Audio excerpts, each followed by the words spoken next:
മക്കളില്ലാത്ത ഒരാളെ കണ്ടാൽ നമ്മൾ ആദ്യം ചോദിക്കുക എന്താ?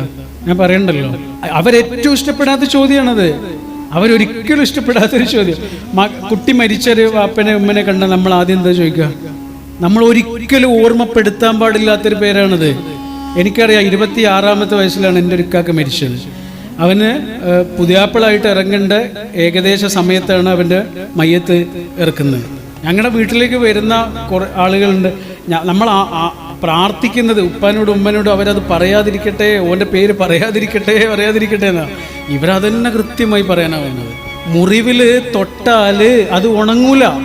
നമുക്കൊരു മുറിവുണ്ട്, അതിലിങ്ങനെ തൊട്ടുകൊണ്ടിരുന്നാൽ അത് ഉണങ്ങുമോ? അതുകൊണ്ട് വേറൊരാളെ മുറിവിലും പോയിട്ട് തൊടരുത്, അത് ഉണങ്ങിക്കോട്ടെ. തടിയുള്ള ഒരാളോട് തടിയെക്കുറിച്ച് ഒരിക്കലും സംസാരിക്കരുത്. അവരൊരിക്കലും ആഗ്രഹിക്കാത്തൊരു കാര്യമാണത്. തടിയില്ലാത്ത ഒരാളോട് തടിയില്ലാത്ത കാര്യം സംസാരിക്കരുത്. വേറെന്തൊക്കെ പറയണ്ട ഈ ഭൂമിയിൽ? ഒന്നും പറയാനില്ലെങ്കിൽ മിണ്ട